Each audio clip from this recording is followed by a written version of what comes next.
우리는 세상을 살면서 때로 상대방의 정체가 궁금할 때가 있습니다. 저 사람은 뭐 하는 사람이지?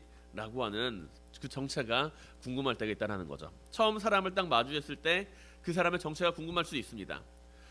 그 사람이 그냥 가만히 있으면 잘 모르겠는데 뭔가 행동을 할 때 우리는 그 궁금증이 더욱 증폭된다는 것이죠. 길을 가다가 오래간만에 누군가를 만났어요.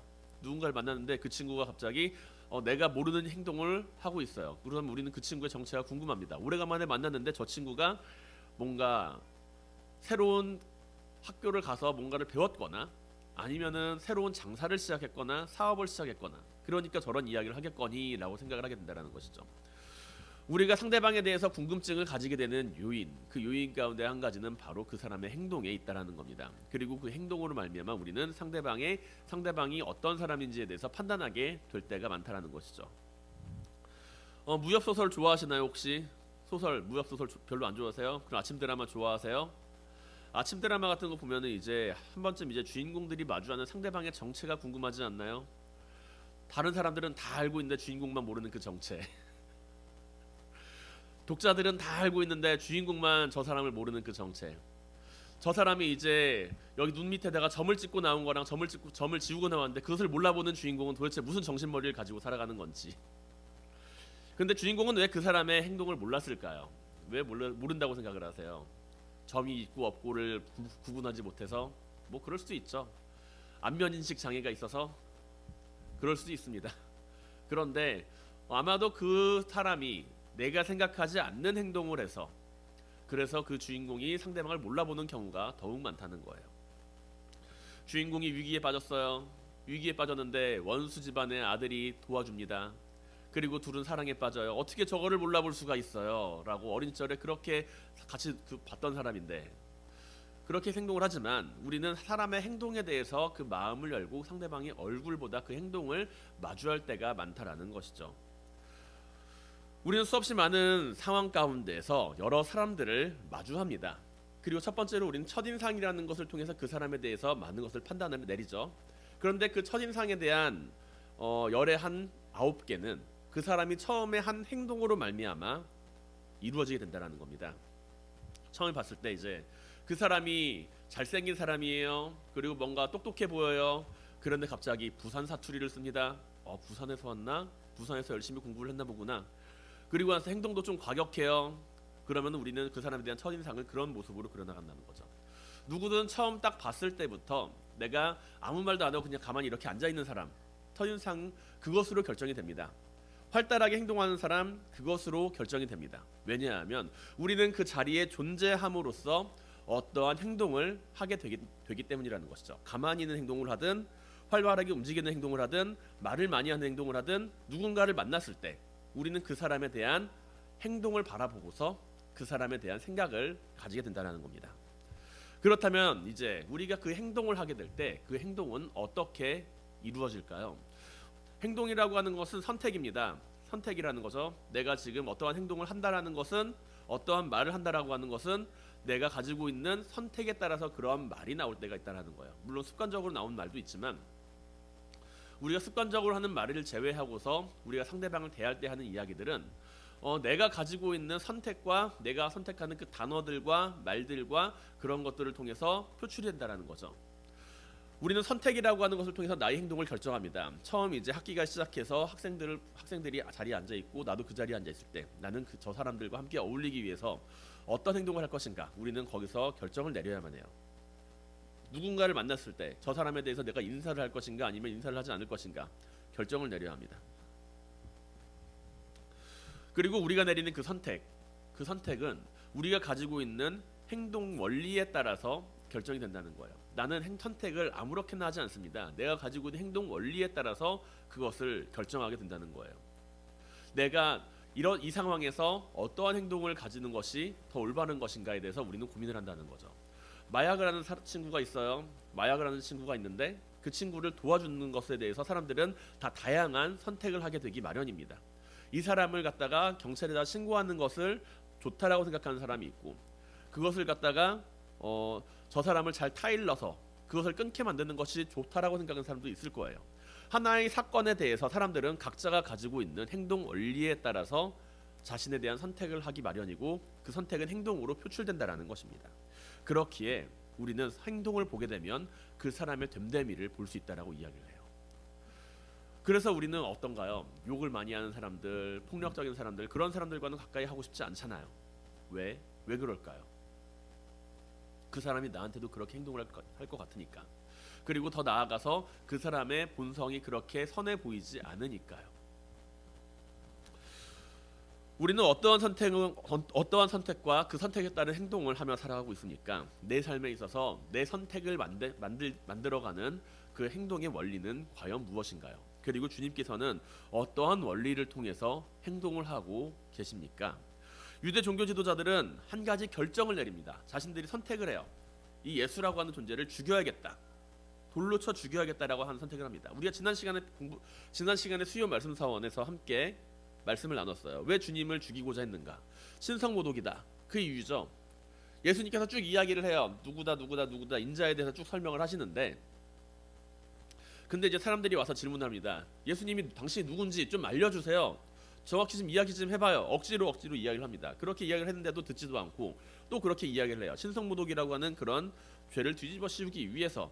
그래서 예수님은 이야기를 합니다. 인자는 하나님의 아들이다. 이런 식으로 이야기를 해요. 그랬더니 사람들이 그것을 통해서 하나님과 같다라고 하는 그러한 뉘앙스를 하는 그 주님의 말씀을 듣고서 이것은 신성모독이다라고 분개합니다. 나와 아버지는 하나이니라 라고 하는 그 말씀을 통해서 신성모독이라고 그들은 자신의 기준과 편견을 잣대로 삼아서 주님을 대한다라는 것이죠.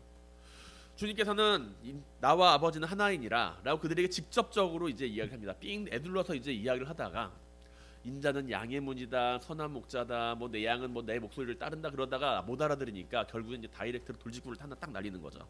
나와 아버지는 하나니라. 그리고 그 말을 듣고서 그 유대인 종교 지도자들은 이것은 신성모독이다라고 하면서 돌을 들어서 이제 주님을 죽이려고 합니다. 우리 행동을 결정짓는 여러 가지 모습이 있어요. 행동 원리들이 있습니다. 그런데 우리는 그 행동 원리들을 내가 가지고 있을 때 아무런 이유나 원인이 없이 그것을 만들지는 않아요. 행동 원리가 나타나게 되는 이유는 동경과 선망에 따라서 그 행동 원리를 만들어내게 된다는 겁니다. 어린 시절 우리가 자랄 때 아이들은 누구를 많이 따라하나요? 아이들은 누구를 많이 따라해요? 엄마나 아빠가 하는 행동을 많이 따라하잖아요. 그래서 그 아이를 보면은 그 집안 사정이 어떻게 돌아가는지를 알 수 있다라고 우리는 이야기를 해요. 여기서 이제 아이가 물을 따르면서 때 한 잔 받으세요라고 이야기를 하면은 우리는 그 모습을 보면서 무엇을 생각하나요? 얘네 집에서는 엄마 아빠랑 술 마시면서 이제 한 잔 받으세요 뭐 이렇게 이야기를 하나 보다, 그렇게 생각을 할 수 있어요. 아니면 이 주변에는 그런 사람들이 많이 있구나, 그렇게 생각을 할 거예요. 사람은 누구나 다 다른 사람을 모방하기 마련입니다. 내가 아무리 나 혼자서만 잘났다고 살아간다고 생각할지는 몰라도 우리는 무엇인가를 모방하면서, 누군가를 모방하면서 어떠한 대상을 바라보면서 살아간다라는 거예요. 무엇인가를 바라보고 무엇인가를 모방하며 살아가는 것이 인간이 성장하면서 자라나는 모습이라는 것이죠. 이것은, 그리고 우리는 때로 하나님을 향하여 이것이 향하게 될 때 이것을 믿음으로 착각하게 되기도 합니다. 오늘날 본문을 보게 되면은 주님을 돌로 치려 하는 그 유대인들을 마주하게 되잖아요. 예수님을 돌로 쳐가지고 죽이려고 하는 그런 유대인들. 그들의 주장은 뭔가요? 그들의 주장은 예수님이 신성모독을 하였다라는 겁니다. 돌로 사람을 친다는 것은 그를 죽이겠다라고 하는 것과 같은 이야기예요. 유대인들은 주님의 말씀을 듣고서 주님을 죽이기로 선택하고 결정을 내렸습니다. 율법이나 신성모독을 하거나 하나님 앞에서 큰 죄를 지은 사람들을 유대인들은 돌로 쳐서 죽이는 형벌을 가지고 있었거든요. 대표적으로 하나님 앞에서 범죄했던 구약 성경에 나오는 아간이라는 사람이 그렇게 죽었던 사람이기도 합니다. 하나님 앞에서 거짓말했어요. 하나님께서 이 전쟁에서 취하지 말라고 하는 그런 전리품을 아간이 하나님과 다른 이스라엘 백성들을 속이고 자신들의 가족을 위해서 그것을 취했을 때 하나님께서는 그것을 보시고 분노하셨습니다. 그리고 결국엔 그 아간은 그렇게 돌에 맞아서 죽게 돼요. 그런데 오늘 유대인들은 주님을 돌로 치려고 합니다. 그들이 주님을 돌로 치려 하는 이유는 신성모독이고, 그리고 그것은 하나님의 이름을 망령되이 일컬었다라고 하는 십계명의 계명을 위반했다라고 하는 그런 주장을 그들은 하고 있다라는 거죠. 너는 내 하나님 여호와의 이름을 망령되이 일컫지 마라. 여호와는 그의 이름을 망령되이 부르는 자를 죄 없다 하지 아니하리라 라고요. 유대인들이 대답하되 선한 일로 말미암아 우리가 너를 돌로 치려는 것이 아니라 신성모독으로 인함이니 내가 사람이 되어 자칭 하나님이라 함이로라. 주님을 향해 신성모독이라고 정죄한다라는 이 모습은 나중에 십자가 사건에서 십자가에서 예수님이 십자가에 달려 죽으실 때 주님을 십자가에 박게 만드는 가장 중요한 근거로서 작용하게 됩니다. 이 유대인들이 나중에 이제 예수님을 십자가에 못 박게 될 때 어떠한 죄도 찾지 못할 때 주님께서 신성모독을 하였다라는 그러한 이유를 듣고서 이유를 빌미로써 예수님을 십자가에 못 박는 결정을 내리게 된다는 것이죠. 유대인들은 지금 주님을 향하여서 하나님의 이름을 모욕했다라고 이야기를 합니다. 유대인들은 왜 주님을 향하여서 하나님의 이름을 모욕했다라고 이야기를 하는 걸까요? 예수님이 내가 하나님의 나와 하나님은 같다, 나와 아버지는 같다라고 이야기를 할 때 이들은 왜 분노했을까요? 그들은 하나님을 두고서 하나님의 거룩함을 두고서 자신들과 구별지으면서 하나님의 거룩함을 특별하게 생각했기 때문입니다. 이것이 뭐가 문제가 될까요? 하나님은 거룩한 분이 맞잖아요. 하나님은 거룩하신 분이고 우리는 하나님의 거룩함을 바라보는 사람들인데 하나님의 거룩함을 두고서 이제 이야기하는 것이 왜 잘못됐습니까? 그런 질문 생각되지 않으세요? 그런데 우리가 하나님을 향하여서 그 마주하는 그 특별한 거룩함을 두고서 이 사람들은 그것을 동경의 모습으로 가지고 있었다는 것이죠. 동경의 모습. 마치 그리스도 로마에 나오는 수없이 많은 신들을 향하여서 사람들이 거룩하다고 여기고 경배하는 모습과 같은 모습으로 하나님을 바라보게 될 때 우리는 하나님을 하나의 신적인 존재로서만 바라보게 됩니다. 하나님을 하나의 신적인 존재로서만 여기게 될 때 하나님을 신으로 여기고 있으면 하나님의 거룩함을 거기에만 우리가 두고 있을 때 우리는 하나님을 향해서 거룩함을 이야기를 하면서도 그 거룩함을 우리와는 연관을 짓지 못하게 된다는 거예요. 우리가 생각하는 하나님, 위대한 하나님이죠. 거룩한 하나님이죠. 능력 있는 하나님이죠. 엄청나게 대단하신 분, 뛰어나신 분, 놀라우신 분. 그 하나님이 가지는 거룩함. 어떤 거룩함일까요? 사람이 비교할 수도 없는 거룩함이겠죠. 그래서 유대인들은 하나님의 거룩함을 두고서 생각을 합니다. 하나님의 거룩함을 손상시키는 일은 결코 해서는 안 된다. 맞아요. 그런데 그것이 유대인들의 마음속에 우상을 만들기 시작한다라는 거예요. 하나님은 거룩하신 분이니 우리는 그 거룩함을 결코 훼손해서는 안 된다라고 하는 그런 마음이 하나님의 거룩함과 사람의 거룩함을 사람이 가져가야 할 하나님의 닮아가야 할 하나님의 거룩함을 단절시키게 된다라는 것이죠. 마치 동경이라고 하는 이야기로요. 혹시 한때 뭐 팬클럽 가입해 보신 적 있으세요? 팬클럽 가입하면 아주 난리죠. 팬클럽 가입해서 이제 중고등학교 때 이제 여자들 남자들 할 거 없이 막 여자 연예인 남자 연예인 팬클럽 만들어 가지고 이제 거기 그 버스 타고 대절해 가지고 가고 막 그러기도 하잖아요. 요즘에도 그럽니다. 그런데 그러한 모습 안에서 그들은 그 연예인을 동경해요. 그가 하는 노랫소리를 듣고서 아니면 그가 하는 행동을 보고서 연기를 보고서 동경합니다.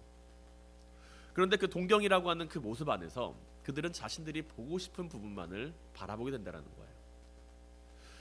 내가 정말로 좋아하는 연예인이 있는데 그 연예인이 보여주는 모습 가운데 내가 그를 보고 싶은 것을 나는 보며 동경한다라는 것이죠.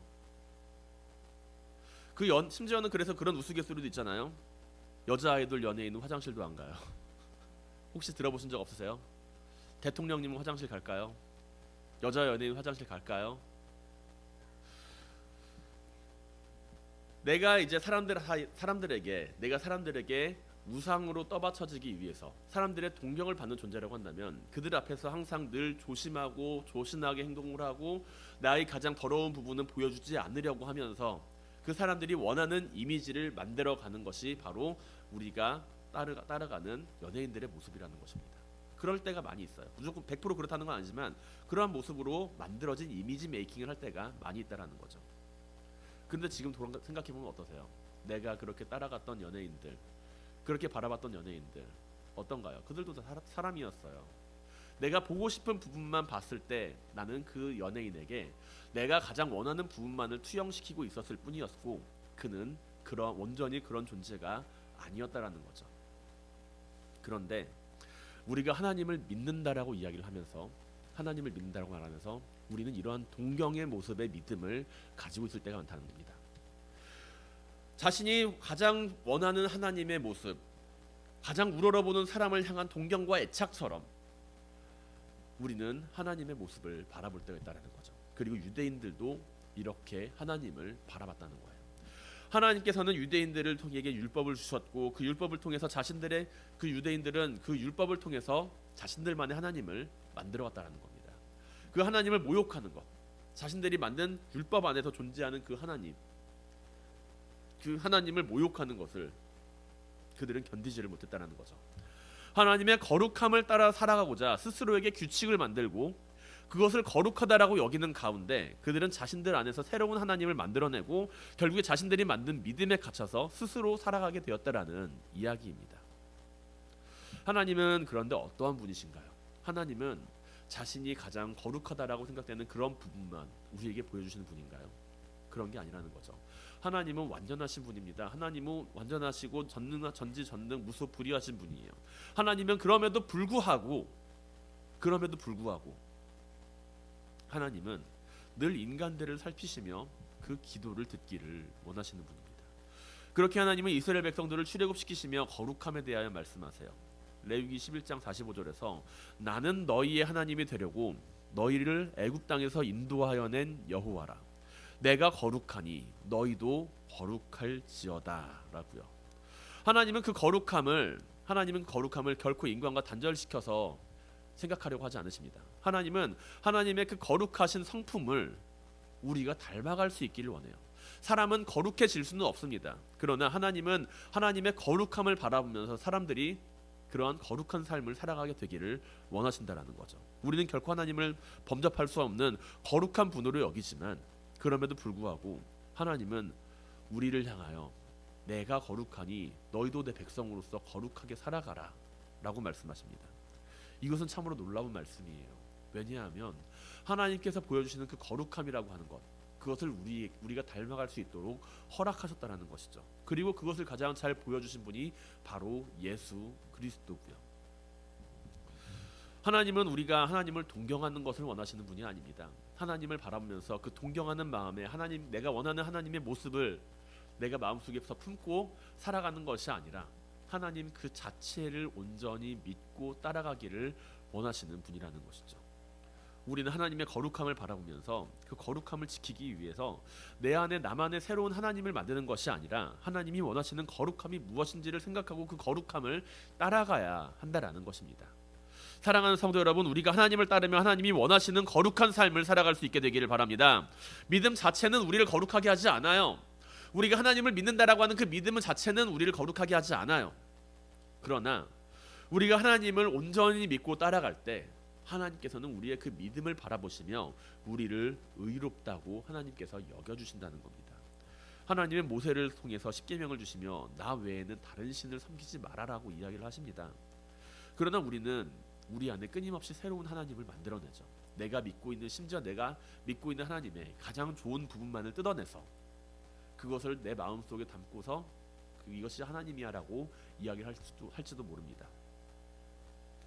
믿는다 말하면서도 우리가 믿기를 원하는 하나님을 만들어내고 있는 것은 아닌지 함께 돌아보아야 한다는 것입니다.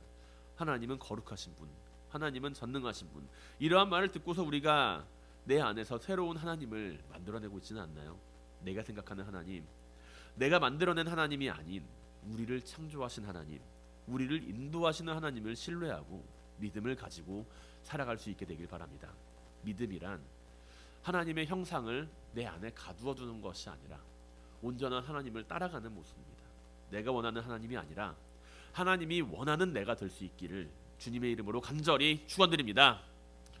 주님께서는 자신을 죽이려고 하는 그 바리새인들, 이제 돌을 쳐가지고 이제 자식을 죽이려고 하는 바리새인들에게 너네가 도대체 뭔데 무슨 이유로 나를 죽이려고 하느냐? 그러니까 유대인들은 이야기를 해요. 당신이 한 선한 행실로 하는 게 아니라 당신이 하나님을 모욕했기 때문에 그래서 우리가 죽이려고 한다. 그러니까 예수님은 또 이야기를 합니다. 하나님께서 이제 자신의 영을 받은 사람들에게 있어서 그 이름을 허락하셨다라는 건데, 쉽게 말해가지고 시편 82편 6절을 보게 되면은 거기에 재판장들과 관련된 이야기가 나와요. 시편 82편을 보게 되면은 재판과 관련된 이야기가 쭉 나오면서 거기서 신적인 권위를 부여하고 있는 것을 우리는 볼 수가 있습니다. 하나님의 백성과 관련된 일들에 있어서 재판이라고 하는 것을 맡은 사람들, 재판관이라고 하는 것을 역할을 맡은 사람들은 그 일에 있어서 반드시 공정하고 억울한 일이 있어서는 안 되는 그런 판단을 내려야만 했습니다. 그래서 사사로운 감정이나 뇌물을 받는 것은 절대로 해서는 안 되는 일이었고, 그리고 그러한 직무를 수행하는 것에 있어서 큰 일에서부터 작은 일에 이르기까지 자기중심적으로 그러한 일을 처리하는 것이 아니라 하나님의 대행자로서 그 일을 처리해야만 한다는 것이죠. 그리고 그렇게 하나님의 대행자로서 그렇게 일을 처리하는 재판관이나 법관들과 같은 이들을 향하여서 하나님께서 그들의 대행자를 신으로 부르셨다라고 이야기를 합니다. 쉽게 말해서 이제 비유적인 표현이죠. 하나님께서 자신의 일을 대행하는 그 대행자들을 향한 말씀을 신으로서 이야기를 한다라고 한다면, 하나님께서 자신의 아들을 이 세상에 보내시고 그가 하나님의 아들이라 칭하는 것은 결코 이상한 일이 아니라는 겁니다. 하나님께서는 자신의 아들을 이 땅에 보내셨고, 그리고 주님께서는 하나님의 뜻을 언제나 구하면서 하나님께서 원하시는 거룩한 행실과 하나님께서 원하시는 그 뜻을 이루어가는 삶을 이루어 가셨어요. 십자가에 달려서 죽으시기까지, 그리고 부활하심으로 말미암아 그 뜻 완전히 다 이루셨어요. 주님께서는 모인 유대인들을 향하여서 그들이 좋아하는 그 율법을 통해서 자신을 다시금 드러내십니다. 주님께서는 자신의 정당함에 대해서 자신의 말이 아닌 행동을 근거로 삼으라고 이야기를 하시는 것이죠. 주님께서 행하시는 그 일들이 하나님의 일이 아니라고 한다면 유대인들은 예수를 믿지 않아도 됩니다. 그런데 만약에 그것이 하나님의 일이라고 이야기를 한다면 그들은 예수를 거부할 명분을 잃어버리게 된다는 것이죠. 예수님께서 지금 어떠한 일을 행하셨나? 이들은 왜 예수님에 대해서 이렇게 시비를 걸고 있어요? 안식일을 어기고 눈먼 자를 눈을 뜨게 했다. 그 사실로 말미암아 예수님에 대해서 이렇게 핍박을 하고 있는 거 아닌가요? 그런데 예수님께서는 자신이 한 행동으로 말미암아 내가 하나님의 아들이다라고 이야기를 하고, 그리고 자신이 한 행동으로 말미암아 그 행동에 대한 근거로 삼으신다라는 것이죠. 지금까지 주님을 공격했던 그 유대인들은 자신들이 예수님을 더 이상 이제 핍박할 근거를 잃어버리게 된 거예요. 예수님께서 이제 하신 그 말씀을 듣고서 내가 한 행동으로 통해서 너희가 나를 안 믿어도 괜찮아. 너희가 나를 안 믿어도 괜찮아. 그런데 내가 한 행동이 하나님께서 하신 일이라고 한다면 그것은 믿어라. 만약에 이 일이 하나님께서 하신 일이라고 생각을 한다면 그것은 믿어라. 그리하면 너희는 나를 믿게 될 거다. 소경이 눈을 뜨게 한 것이 하나님의 일이라고 주장을 하든지 아니면 그것이 하나님의 일이 아니라고 주장을 하든지 둘 중에 하나만 하라는 거예요. 유대인들은 자신의 머리를 계속 돌려가면서 계속 머리를 써가면서 이게 예수는 하나님의 아들이 아닌데 하나님께서 이 사람을 통해서 일하실 리가 없는데 하나님께서 하신 일이 아니라고 하면은 이것은 도대체 어떻게 말로 설명이 될 수 없는 일인데 그것을 해명하려고 하니까 결국에는 자가당착에 빠지게 된다는 겁니다. 이들은 이제 예수를 하나님으로부터 오신 자로 받아들이든지 아니면은 그 일이 하나님의 일이 아니라고 주장을 하든지 둘 중에 하나를 선택해야만 하는 상황이 되었다라는 것이죠. 아무리 그들이 머리를 써서 예수님을 잡으려고 해도 주님을 잡을 수가 없었습니다. 왜냐하면 더 이상 그들에게는 명분이 없었거든요. 하나님께서 주님께서 그들에게 잡히실 때가 아니었기도 했고 그들은 더 이상 명분이 없었기에 주님을 잡을 수가 없었습니다. 주님을 잡고자 하면은 이미 명분을 잃은 그 유대인들, 바리새인 종교 지도자들을 향하여서 그 주변에 있던 수많은 백성들이 가만히 있지를 않았을 것이기 때문이죠. 왜냐하면 눈먼 소경이 눈을 떴는데 그 일을 행한 예수를 잡겠다라고 하는 것은 그들이 그 일을 하나님의 일로 인정하지 않겠다라는 것과 같으니까요. 결국에는 그들은 예수님을 놓아줄 수밖에 없었습니다. 사랑하는 성도 여러분, 우리가 우리의 행동에 대해서 당당함을 가지고 살아갈 수 있기를 원합니다. 우리가 주님을 따르는 그 믿음의 이유, 우리가 주님을 따르는 그 믿음의 모습은 주님께서 말만 가지고서 모든 것을 다 행동하셨기에 우리가 그것을 따라가는 것이 아니에요. 우리는 주님께서 하신 일을 바라보면서 그 일을 함께 따라가는 사람들입니다. 세상에는 수없이 말을 많이 하는 사람들이 많이 있어요. 말로 많은 말로서 사람들을 현혹하는 사람들이 많이 있습니다. 그러나 그들의 실상과 행동을 바라보게 되면 그렇지 못할 때가 많다라는 것을 우리는 바라보게 된다는 것이죠. 그래서 그리스도인들은 말이 많은 사람이 아니라 행동하는 사람이 되어야 한다는 겁니다. 행동하는 믿음을 가지고서 하나님의 뜻대로 살아가기 위해 노력하는 이들이 되어야 한다는 겁니다.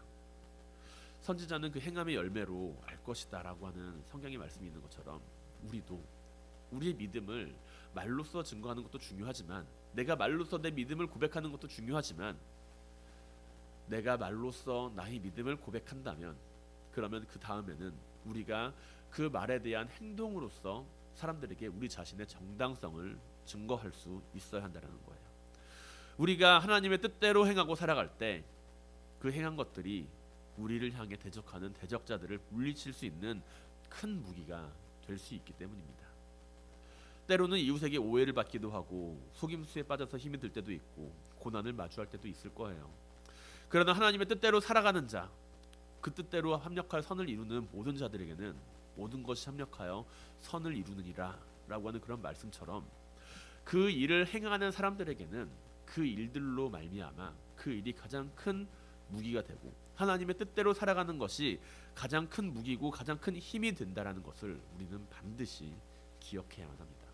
믿음은 우리 마음속에만 간직하는 것이 아니라 그 믿음을 증거하며 살아가는 사람에게, 그 믿음을 고백하며 살아가며 그 믿음을 나의 삶의 행동 원리로 가지고 살아가는 사람들에게 가장 큰 힘을 발휘하는 거예요.